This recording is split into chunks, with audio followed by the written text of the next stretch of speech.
Boa noite, pessoal.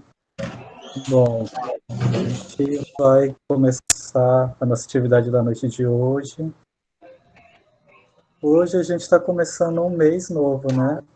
Novembro chegou, está chegando ao fim do ano, a reta final desse ano, um ano bem diferente para todos nós. E amanhã também é um dia onde a gente lembra do dia dos finados, né? O dia onde o Brasil ele tem essa lembrança voltada àqueles que já partiram. E aí a gente, claro que a doutrina espírita nos traz uma visão um pouco diferenciada, né? Esse ano foi um ano bem desafiador para todos nós e muitos de nós tivemos alguém mais próximo, né, ou mais distanciado, que acabou partindo também. E aí a gente lembra desse momento não com tristeza, saudade sim, mas a doutrina espírita nos traz uma visão tanto quanto diferenciada, né? Nos dizendo que a gente não desaparece, que aqueles que partiram, partiram um pouquinho antes da gente, mas que a gente vai se encontrar novamente. E aí, para a gente ter uma visão até um pouco diferenciada, o tema da palestra de hoje é justamente o ponto de vista. A Heloísa vai trazer esse tema para a gente, tentando trazer um pouquinho dessa visão diferente da vida, né? Mostrando um significado um pouquinho maior. E para a noite de hoje, para a gente começar a nossa palestra, a nossa conversa, a gente convida a Ana para fazer a leitura da nossa mensagem. Em seguida, a gente vai fazer a prece para poder conversar. Bom, então, deixa eu colocar aqui a nossa mensagem da noite, enquanto a Ana liga o microfone dela para fazer a leitura da nossa mensagem. Boa noite, Regilson. Boa noite, Heloísa.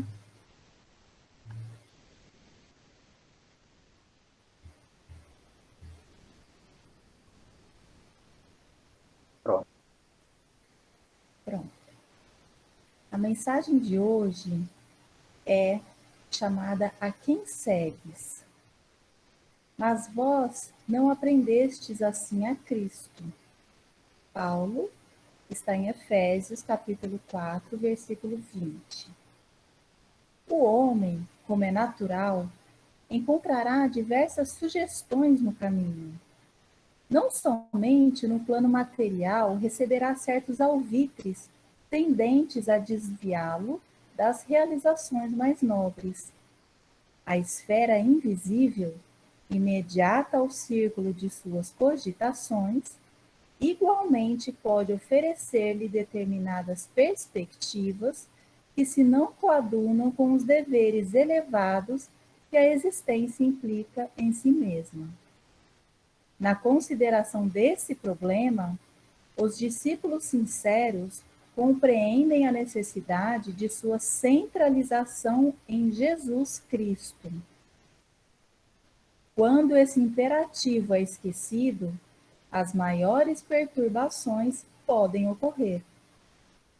O aprendiz menos centralizado nos ensinos do mestre acredita que pode servir a dois senhores e, por vezes, chega a admitir que é possível atender a todos os desvairamentos dos sentidos sem prejudicar a paz de sua alma.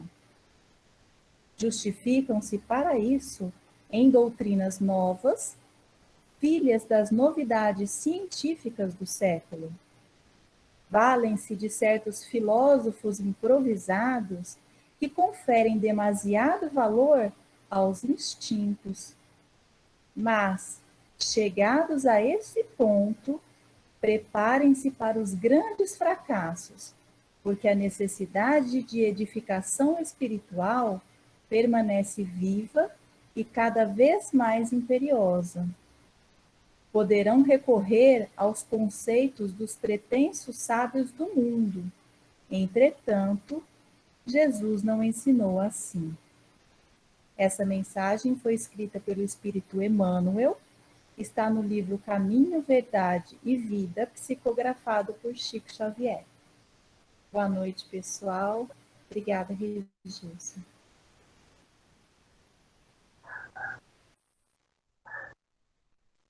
Obrigado, Ana.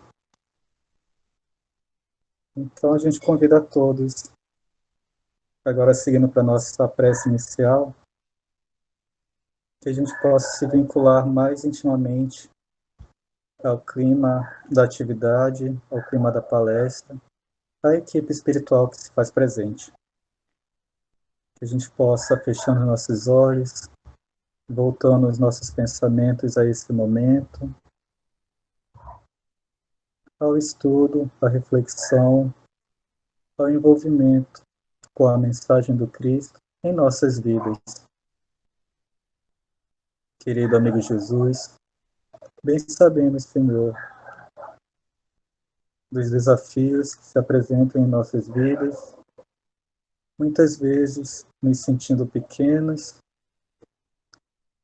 duvidando da nossa própria capacidade.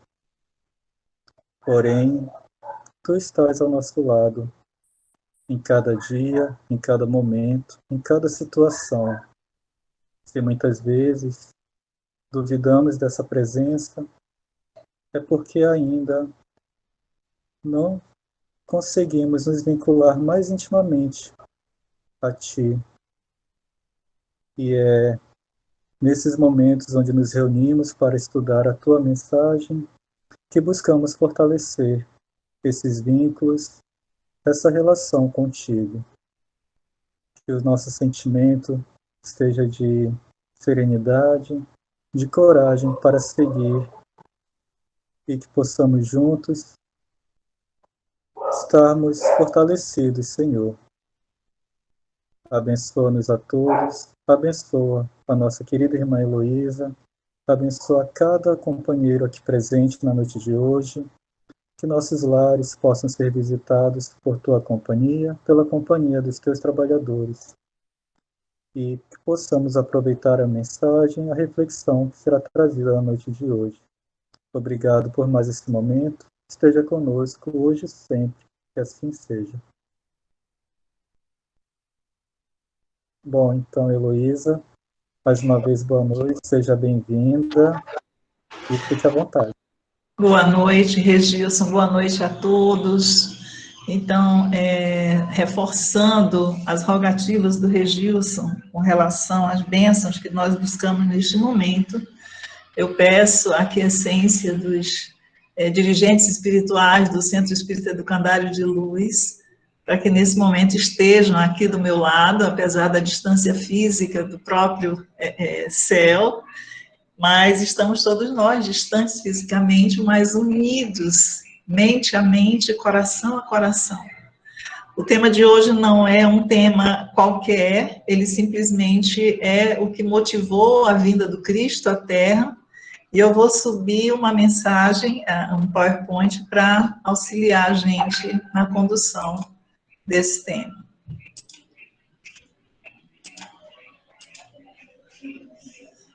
Você consegue ver, Regilson? Sim, já está aparecendo para a gente. Beleza, está tranquilo.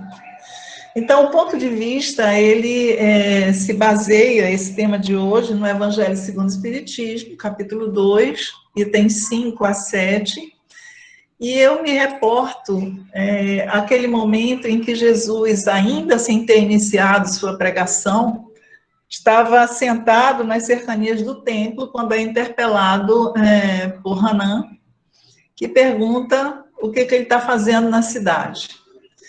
E aí ele explica que passa pela cidade buscando implantar o reino de Deus. E Hanan ironiza, questiona o que significa para Jesus o reino de Deus, e ele dá exatamente essa resposta. O reino de Deus é a obra divina no coração dos homens. O ponto de vista tem tudo a ver com essa obra divina nos nossos corações. E aí nós vamos ver Jesus iniciando assim. Aí ele ainda acrescenta, né, que para isso, porque Hanan continua questionando, para isso basta que ele conheça o que conhece. E ele diz: conheço o amor e a verdade. Porque Hanan questiona qual é a sua plataforma, com quem que ele conta para tamanha empresa, e ele diz que se ele sabe línguas, se ele conta com algum príncipe influente, e ele diz que conhece o amor e a verdade. E é exatamente sobre essa verdade que se situa o tema, né? E em seguida ele acrescenta que sabe qual é a vontade do Pai que está nos céus. Então, aí ele consolida para Hanan e para todos nós que ele estava completamente preparado para o que veio fazer. Bastava que, para isso, ele soubesse o significado do amor e conhecesse, de fato, a verdade que todos nós buscamos, né, até hoje. E tendo esse recurso do amor e da verdade de posse, e contando com o saber também a vontade do Pai, ele não tinha nenhuma dúvida do que veio realizar. Aí, momentos depois, ele inicia a pregação, momentos que eu digo são dias depois, né, mas não muito tempo, porque em seguida ele vai em encontro de João Batista, depois ele desce nas cercanias, lá por Cafarnaum, aí ele convida os primeiros discípulos, que é exatamente Pedro e André, e busca no mesmo dia Levi, e naquela tarde mesmo, na casa de Pedro, ele começa as suas pregações. E aí ele começa com o que Emmanuel chama de a plataforma de todo o seu planejamento. Tudo que Jesus veio fazer na Terra se consubstancia no que ele chamou de bem-aventuranças, que está em Mateus 5, 3 a 16. E começa com bem-aventurados os pobres em espírito, porque deles é o reino dos céus. Já começa colocando uma questão de altíssimo nível para uma audiência simples, singela, né? Mas a questão dos pobres de espírito, na época que se conhece, é exatamente aquelas pessoas isentas de orgulho, que Emmanuel chamou lá no Consolador de almas simples e singelas, despidas do espírito de ambição e de egoísmo, que costumam triunfar nas lutas do mundo. Corações despretensiosos e humildes, aptos a lhe seguirem os ensinamentos sem determinadas preocupações rasteiras da existência material. Fazendo um contraponto com o que se conhecia desde então de homens espirituosos, né? Homens de espírito, eram exatamente os homens famosos que venciam as lutas, que tinham poder, que tinham força, enfim. Então, ele falava que ele estava desejando e anunciando que bem-aventurados seriam exatamente aqueles opostos a esses homens, né? E Emmanuel diz também na obra Pensamento e Vida, lá no capítulo 24, que sem humildade, atributo de Deus no reino do eu, a criatura sente-se proprietária exclusiva dos bens que a cercam, apropriando-se da existência em sentido particularista, converte a própria alma em ilusão. Ou seja, sem a humildade para reconhecer a nossa posição na Terra, né? Sem essa virtude divina que foi Jesus nos exemplificou, chegando até nós pelas vias da manjedoura, e nós não temos, sem a humildade, nós não temos o discernimento para perceber que na Terra nós estamos completamente submissos às leis divinas, tendo que seguir, logicamente, também as leis materiais, mas que não temos o controle de absolutamente nada. Estamos sujeitos aos desígnios divinos. E ele prossegue dizendo que, em seguida, que bem-aventurados são os aflitos, porque eles serão consolados. E nesse consolo, nós vemos Allan Kardec, lá no capítulo 5 do Evangelho, que é Bem-aventurados os aflitos, dizer que, todavia, por virtude do axioma, segundo o qual todo efeito tem uma causa, tais misérias são efeitos que hão de ter uma causa, e desde que se admita um Deus justo, essa causa também há de ser justa. Então, quando ele diz, bem-aventurados os aflitos, porque eles serão consolados, André Luiz vem nos lembrar também, na obra Agenda Cristã, que é impossível você se encontrar em situação de aflição que não desperte pelo menos 3 olhares em relação a você. Impossível você observar uma pessoa que esteja no estado dessa figura e não se apiedar, não sentir, assim, a vontade de agir caritativamente. Então, nós, no momento em que nós nos encontramos aflitos, nós despertamos no coração de quem nos assiste o desejo de auxiliar, o desejo do bem, e ali está uma via de consolo. Mas também nós despertamos em nós a via de compreender o sofrimento do outro. Então, já em nós se constrói, a partir do nosso próprio sofrimento, um fundamento para que eu me apiede, para que eu me compadeça e para que eu também console aqueles que sofrem ao redor de mim. E, além disso, conhecendo, aí entra a doutrina espírita na nossa vida fortemente, conhecendo os postulados da doutrina espírita, exatamente isso que Kardec coloca aqui, que são efeitos que hão de ter uma causa, e desde que se admita um Deus justo, essa causa também há de ser justa, eu desenvolvo em mim mesmo um processo de autoconsolo, compreendendo que eu não estou passando por absolutamente nada porque eu não preciso passar. Então, por isso Jesus fala, bem-aventurados os aflitos, exatamente porque é um recurso de consciência, é a dor bênção que, se Deus nos permite que passemos, é exatamente para a nossa evolução. E ele prossegue com a sua plataforma, né, dizendo que bem-aventurados os mansos, porque eles herdarão a terra.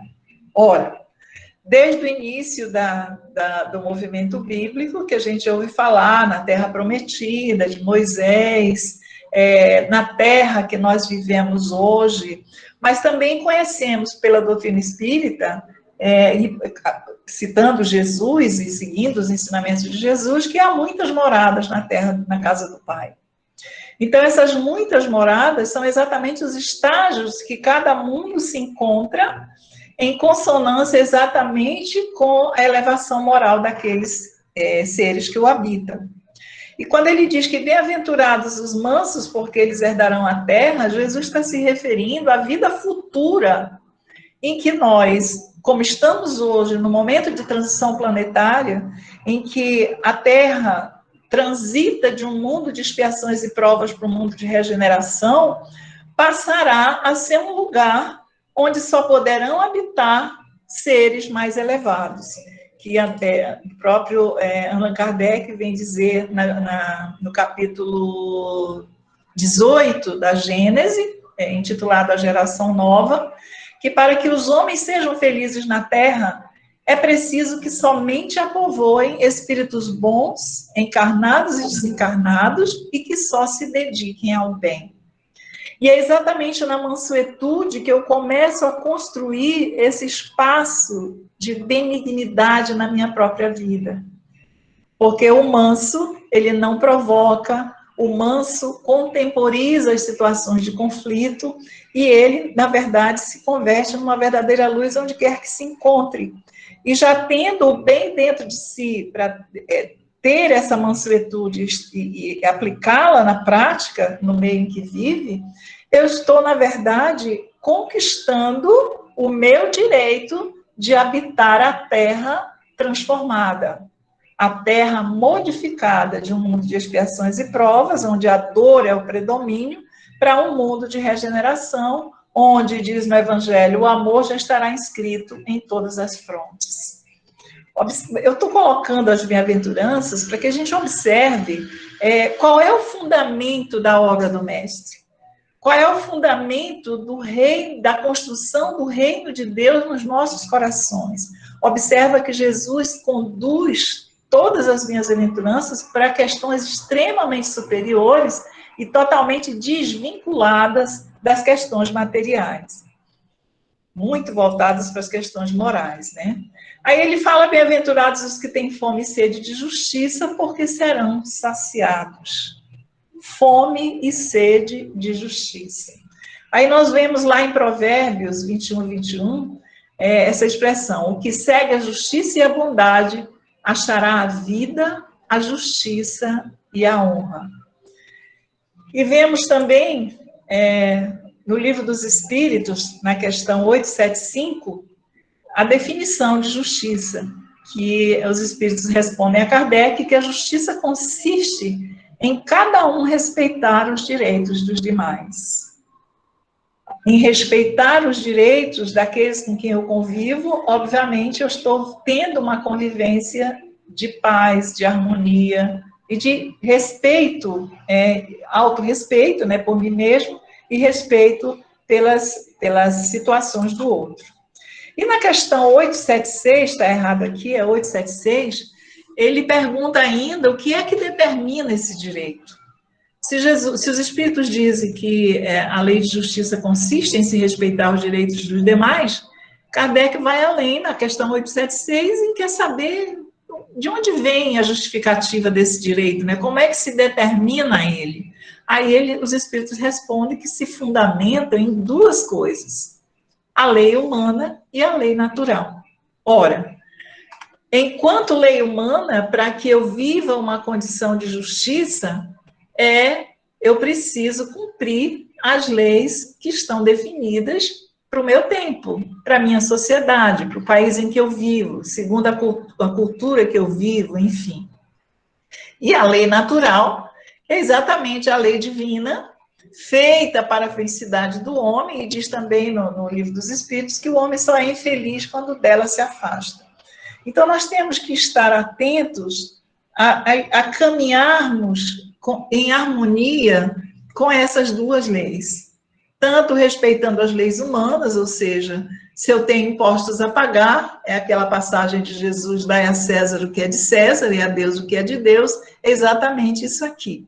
Se eu trato de questões relativas ao Estado, relativas à vida na Terra, à vida material, eu tenho leis que regem essa vida na Terra, e eu tenho que me submeter a elas se eu não quiser entrar em conflito com a justiça. Mas a lei divina, ela contempla, inclusive, essas leis humanas, que são uma cópia pálida das leis divinas, né? E me faz conduzir moralmente de forma adequada. E na pergunta seguinte, do Livro dos Espíritos, perdão, gente, só um minutinho. Só um minutinho. Bati numa tecla aqui que não precisava bater.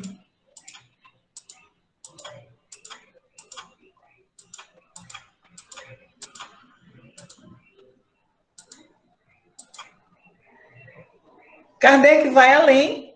Primeiro ele pergunta a definição, depois ele pergunta o que determina essa justiça, e depois qual é a base dessa justiça segundo a lei natural, posto que segundo as leis divinas já se pode imaginar que é exatamente a submissão aos desígnios divinos para a minha vida e estar de acordo com as leis naturais. Aí o que os Espíritos respondem são, disse o Cristo, queira cada um para os outros o que quereria para si mesmo.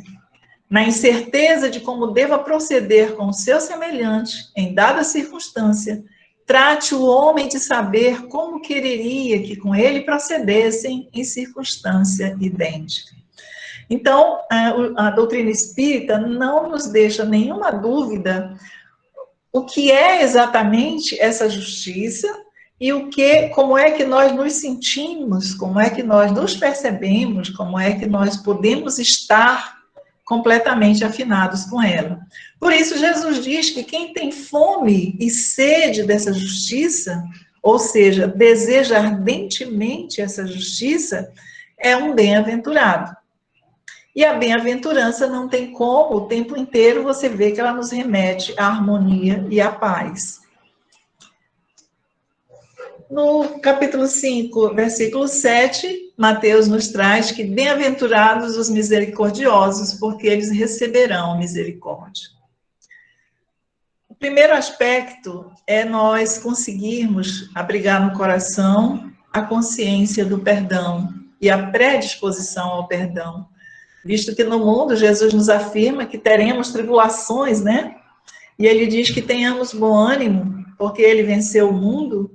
E uma das tribulações mais fortes são exatamente a forma de conviver nossa, enquanto seres humanos ainda de um mundo de provas e expiações, onde vivemos constantemente a nos ferir uns aos outros. E no momento em que eu me sinto ofendido, o que já é uma situação que prenuncia um determinado grau de inferioridade espiritual, porque se eu me permito ofender, é porque eu parto de um pressuposto que me coloca acima de quem me ofende. Como assim essa pessoa pode me tratar desse jeito?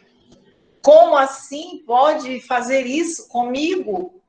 Então, eu parto desse pressuposto que eu não posso ser atingido por aquela pessoa que, ao me atingir, é inferior a mim. E aí, Mateus, Jesus nos fala novamente em Mateus, que se perdoardes aos homens as faltas que cometerem contra vós, também vosso Pai Celestial vos perdoará os pecados. Mas se não perdoardes aos homens quando vos têm ofendido, vosso Pai Celestial também não vos perdoará os pecados. Por isso que ele diz que os misericordiosos receberão misericórdia.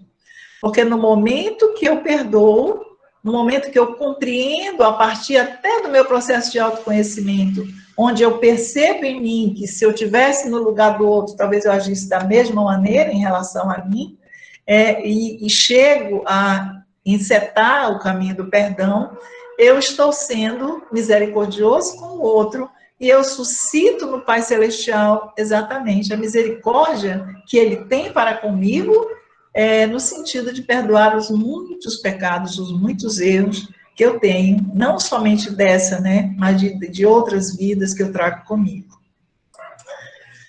Depois ele fala que bem-aventurados os limpos de coração, porque eles verão a Deus. Repito, todas as minhas aventuranças nos remetem para as questões superiores, para as questões elevadas. Nenhuma delas Jesus promete, olha, se tu fores limpo de coração, tu vai ganhar uma casa de 3 andares, tu vais ter o carro do ano, tu vais poder fazer as viagens do teu sonho. Ele não promete nada disso. Ele fala aqui que os limpos de coração verão a Deus. Por que os limpos do coração verão a Deus?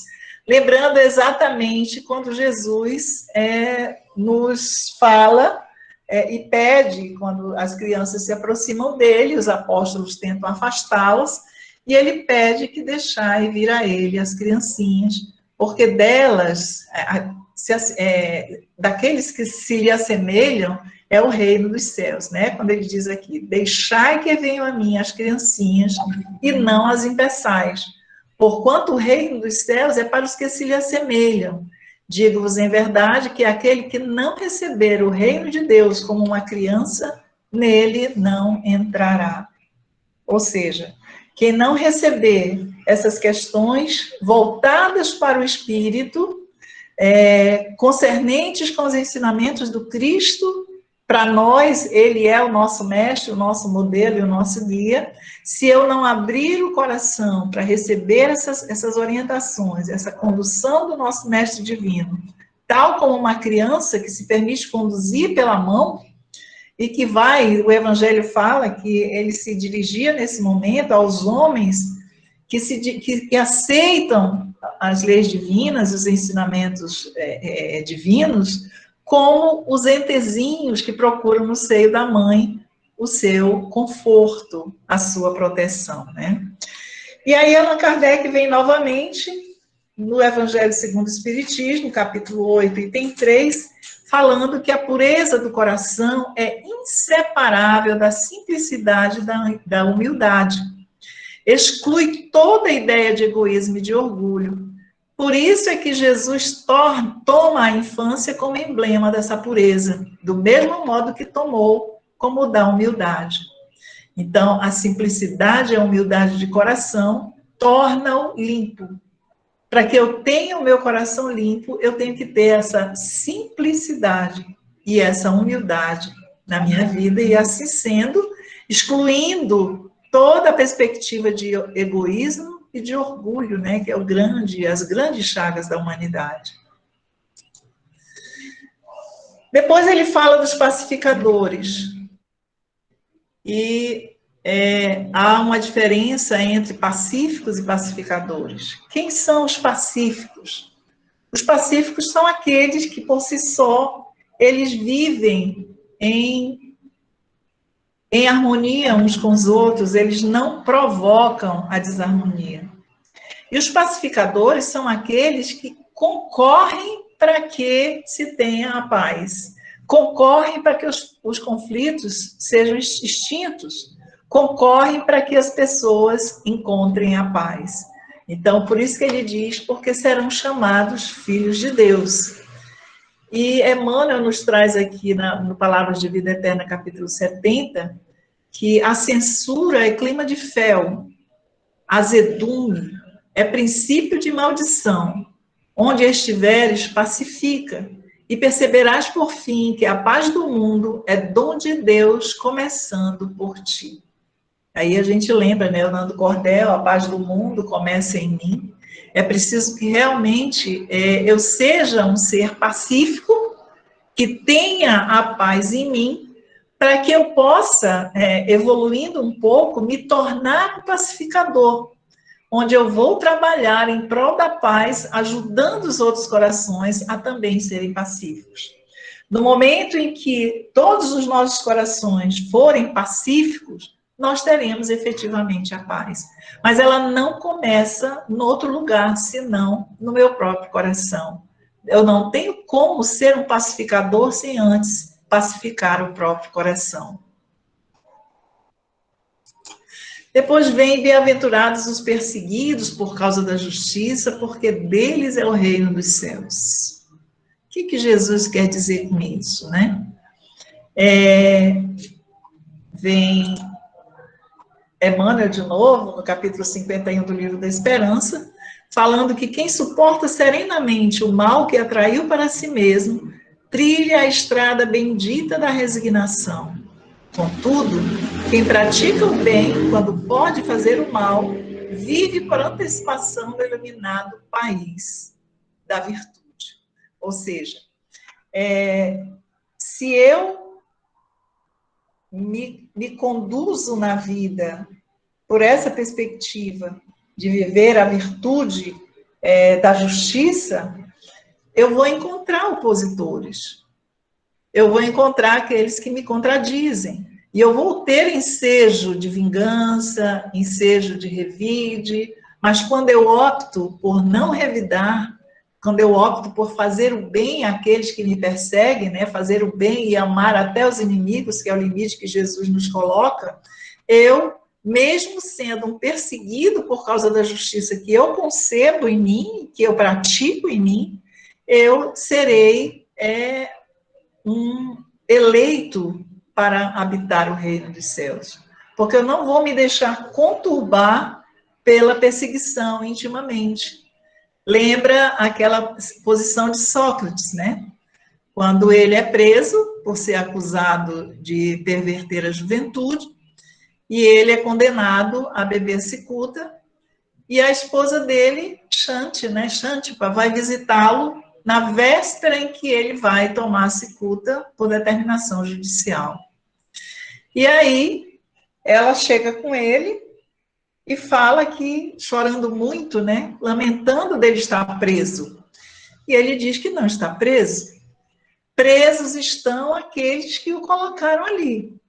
Porque ele continuava livre no propósito que ele escolhera, e ele estava sendo exatamente perseguido por uma justiça falha, por uma justiça material, por uma justiça voltada para os enganos, para os equívocos. Então, ele era o liberto, ele estava muito além. E aqueles que o prenderam estavam ainda amarrados nos grilhões da ignorância, né? Continuando, a Xantipa conversa com ele, chorando, dizendo que era injusto ele morrer daquela forma, e ele fala exatamente com ela, e você queria que fosse justo? Enfim, além de não se sentir preso, é lógico que ele tinha consciência da vida futura, era exatamente esse o aspecto que o deixava tão seguro, ele tinha certeza de como se conduzir no seu propósito existencial, na sua forma de lidar com as pessoas, inclusive de despertar os jovens para essa vida além da vida do corpo, ainda achava que era, por que injusto ele ser morto daquele jeito? Ele estava sendo morto por um engano dos outros, e não por injustiça, porque se a morte dele fosse justa, ele teria cometido erros. Então, ele não se sente como esse ser que seria justo morrer exatamente por ter errado, como ele alerta a esposa, né? Depois vem, bem-aventurados sois vós, quando vos injuriarem e perseguirem, e mentindo disserem todo mal contra vós por causa de mim. Alegrai-vos e regozijai-vos, porque é grande a vossa recompensa nos céus, pois assim perseguiram os profetas anteriores a vós. Então, no momento em que nós somos pressionados pela fé que professamos, pelos caminhos que abraçamos, quem de nós não tem amigos, uns que se dizem ateus, outros que são de outras crenças? Eu tenho um amigo hindu que questiona o Cristo, que questiona o cristianismo, graças a Deus que ele crê em Deus, né, não é ateu. Então, nesse momento de recebermos essas injúrias, sermos considerados ignorantes, né, é interessante nós termos essa consciência da nossa grande recompensa nos céus, até observando o que aconteceram com aqueles que nos antecederam, que foram os profetas, os mártires do cristianismo. É só observar o destino de cada um deles que a gente encontra esse conforto e a confirmação de estarmos no caminho certo. E continuando essa questão de que Jesus veio professar exatamente a vida espiritual, as questões de Deus, que ele não veio à Terra para disputar um reino terreno, quando ele dizia o reino dos de Deus, o reino dos céus, ele quando chega, preso, né, e chega diante de Pilatos, Pilatos pergunta, és o rei dos judeus? E ele responde, tu dizes isso de ti mesmo? Ou outros te disseram isso a respeito de mim? Aí Pilatos, ironicamente, responde, acaso eu sou judeu? Ou seja, ele estava ali se colocando na posição de completamente alheio à causa do Cristo, que ele não se sentia juridicamente no ponto de julgar Jesus, então ele não fazia questão nenhuma de conhecer as questões dos judeus, né? Ele se coloca como não judeu e diz que está ali para fazer o que os outros estão pedindo, mas ele mesmo não estava envolvido com essa questão, né? Aí Jesus responde, o meu reino não é deste mundo. Se o meu reino fosse deste mundo, os meus servidores teriam combatido para que eu não fosse entregue aos judeus. Agora, porém, o meu reino não é daqui. Significando nesse agora, porém, que ainda não era, né? Mas que Jesus diz, o Evangelho também nesse mesmo capítulo 2, Evangelho segundo o Espiritismo, que Jesus tem a sua realeza terrena.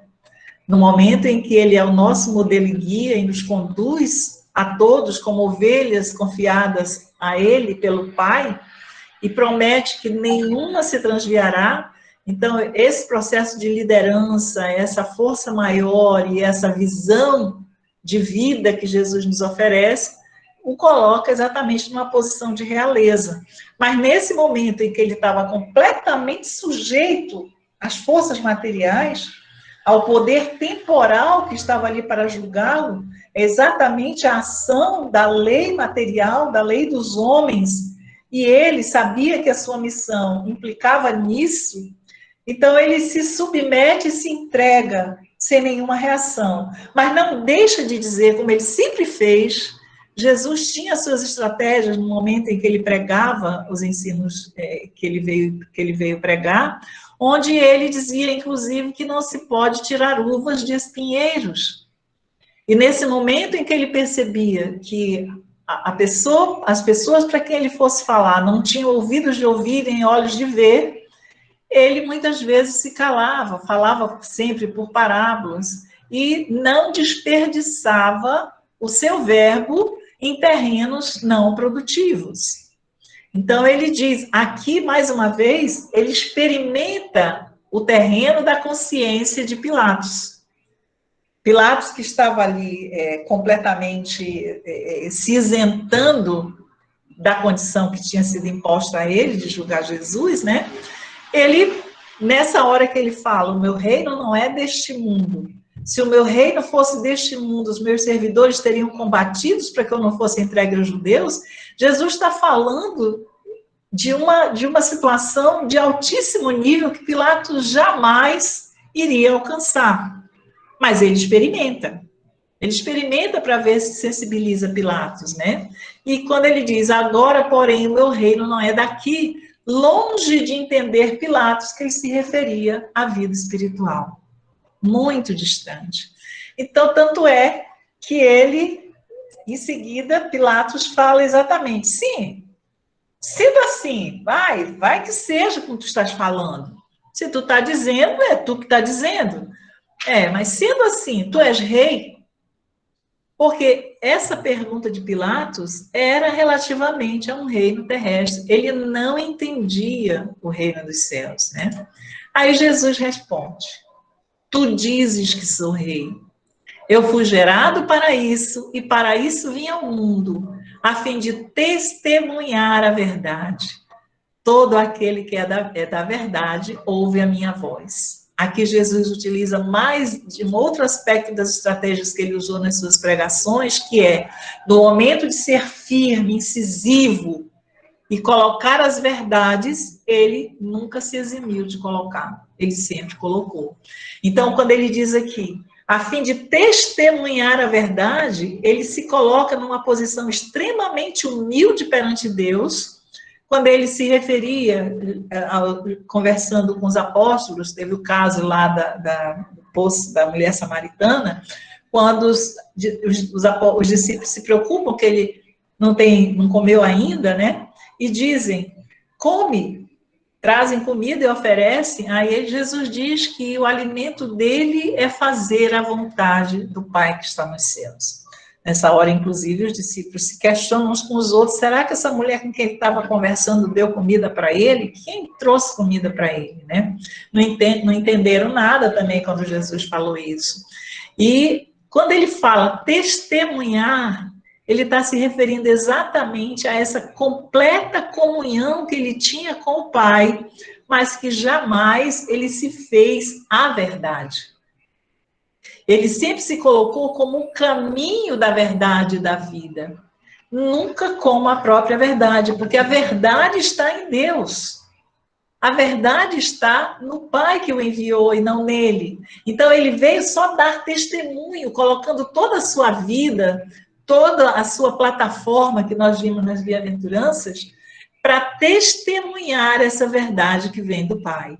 E aí ele diz, todo aquele que é da verdade ouve a minha voz. Ou seja, todo aquele que compreende a magnitude da vida espiritual, da vida que perdura após dessa que fenece, que perece, entende, ouve a minha voz e compreende. Então, nessa hora, Jesus foi extremamente firme, colocou assim, a sua proposta de passagem pela terra mas, como era de se esperar, Pilatos não compreendeu e fez a pergunta, né? E o que é a verdade? Imagina a cabeça de Jesus nessa hora. Se ele não conseguiu entender nada do que ele disse até aqui, será que ele ia entender quando Jesus explicasse para ele das coisas espirituais? O que Jesus fez nessa hora? Aplicou outra estratégia, silenciou. Não tinha o que dizer para Pilatos, porque ele não tinha sentidos para interpretar o que ele dissesse. Por isso ele silenciou. Como era que ele ia explicar que a verdade era a verdade da vida espiritual? Como era que ele ia explicar para Pilatos que ele estava ali com um poder temporal, quando ele disse que quando ele diz aqui no primeiro momento, se o meu reino fosse deste mundo, meus servidores teriam combatido para que eu não fosse entregue aos judeus? Ele não entendeu nada disso, ele não entendeu que a proposta de Jesus não era o corpo, não era a física, não era material, era espiritual. Como é que ele poderia entender quando Jesus explicasse essa verdade? Inclusive relativamente à sua própria condição de Pilatos ali naquele instante e da própria condição de Jesus, que trazia em si o Cristo. E que Jesus estava em vias de perecimento, mas que o Cristo prosseguiria.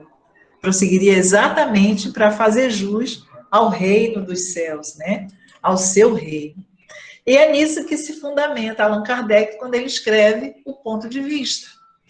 O ponto de vista é exatamente esse nosso olhar para a vida espiritual. Que Kardec nos diz: a ideia clara e precisa que se faça da vida futura proporciona inabalável fé no porvir.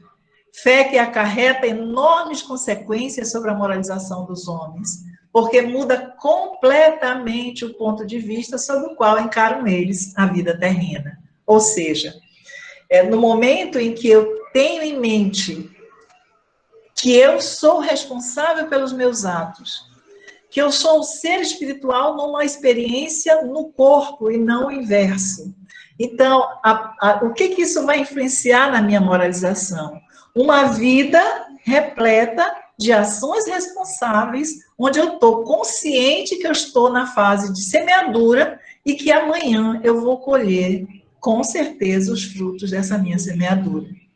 Então, por isso que Kardec diz que essa fé no porvir, essa certeza que eu vou prosseguir vivendo, acarreta enormes consequências sobre a moralização dos homens, porque muda completamente o nosso jeito de viver e a nossa relação com a vida, com o mundo, com os nossos semelhantes. E prossegue Kardec: para quem se coloca pelo pensamento na vida espiritual, a vida corpórea se torna simples passagem, breve estada num país ingrato. Ou seja, um tempo que se inicia na concepção e termina no túmulo. Esse tempo é uma breve estada num recurso transitório que eu recebi, que é o corpo que eu tenho, o sexo que eu tenho, a família onde eu nasci, que eu recebi, tudo em consonância com as minhas necessidades de aprimoramento espiritual. Então, essa vida corpórea, para quem se coloca pelo pensamento na vida espiritual, ela não passa dessa oportunidade bendita de aprimoramento do espírito. O corpo para nada mais serve senão para que eu utilize como um templo onde eu vou me penitenciar das minhas faltas passadas, procurar me redimir para o bem e me preparar para vencer as provas que me são oferecidas ou a missão que me foi dada para viver neste mundo. E acabamos vivendo tudo isso ao mesmo tempo, né? Tanto expiamos os nossos erros do passado, quanto provamos das vicissitudes, das necessidades que precisamos provar para, em superando-as, crescer, quanto também exercendo o mandato divino da minha reencarnação me foi dado por Deus como uma missão. Isso também está no Evangelho. A todo ser é dada uma missão. Seja ela grande ou pequena, essa missão lhe foi dada para o bem. E prosseguindo, Kardec diz que as vicissitudes e tribulações dessa vida não passam de incidentes que ele suporta com paciência por sabê-las de curta duração, devendo seguir-se-lhes um estado mais ditoso. Devendo seguir-se-lhes um estado mais ditoso, logicamente, dependendo da forma como eu lido com a vida presente, dependendo dessa questão moral que ele coloca aqui no começo, da forma como eu encaro a vida presente. Eu só vejo essa vida pelas questões do corpo, pelas questões físicas, eu não vou aproveitar nada para o meu aprimoramento espiritual. Mas eu tenho consciência que eu sou um ser que estou transitando temporariamente no corpo e seguindo para a verdadeira vida, que é a vida espiritual, onde, caso eu não cumpra tudo que vim cumprir como missão nessa encarnação, eu vou ter que reencarnar novamente para prosseguir. Então, nem sempre eu posso esperar, dependendo da minha moralização, um estado mais ditoso. Eu posso até pensar que terei um equivalente, mas em se tratando do momento que nós estamos vivendo, que todos nós estamos sabendo, eu repito, falei no começo sobre a transição planetária, muitos de nós não angariaremos status para habitar na Terra, como prega Jesus relativamente às bem-aventuranças. As bem-aventuranças que ele colocou, quando ele disse os mansos herdarão a terra, a mansuetude é uma das condições que eu preciso ter, e ela não anda sozinha.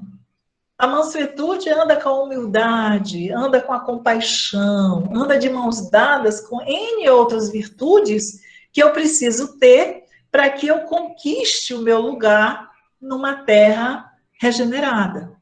Então, se eu não exerço essa mansuetude com todas as virtudes que lhe são correlatas, provavelmente eu poderei ser exilado com todos os recursos que eu já trago comigo, mas para um mundo em que eu terei que me esforçar para, ajudando os outros, desenvolver o amor em mim, desenvolver a minha moralidade e me elevar. Então, é preciso a gente refletir bem sobre essa questão. A morte nada mais restará de aterrador quando eu compreendo que estou seguindo e quando eu tenho consciência de que estou agindo para o meu progresso. Então, nessa circunstância, a morte nada mais restará de aterrador, deixa de ser a porta que se abre para o nada e torna-se a que dá para a libertação, pela qual entra o exilado numa mansão de bem-aventurança e de paz. Ou seja, eu tenho absoluta confiança, nós sabemos que essa questão da morte, nós já conversamos sobre isso aqui, o medo da morte, é muito relativa para todos nós. Eu não poderia dizer isso de todo o coração, que eu não tenho medo da morte. Eu tenho medo da morte. Quase todos nós temos medo da morte. Mas uma coisa que nos consola e que nos dá uma perspectiva de segurança é exatamente esse estado mais ditoso que me espera se eu encaro a vida pelo ponto de vista espiritual. E assim, coloco na minha trajetória o exercício das virtudes que me conduzirão para um lugar mais ditoso, efetivamente. Isso está no capítulo 2, né? Item 5 do Evangelho segundo o Espiritismo. Era isso que nós tínhamos. Eu espero que a gente tenha alcançado essa ideia de clarificar o ponto de vista, que são exatamente dois, ou eu me posiciono aqui agora apenas com o olhar nas questões materiais, e com isso eu desperdiço profundamente o tempo que me é dado para a vida na Terra, ou eu me posiciono no ponto de vista da vida espiritual, em que eu posso agir para que realmente eu conquiste o meu estado mais evoluído depois que eu saí desse corpo. Para isso, então, agradeço a todos vocês pela atenção e desejo a todos muita paz e que cada vez mais nós tenhamos essa consciência de que a vida que importa realmente é a vida focada nas questões espirituais. Muito obrigada, gente.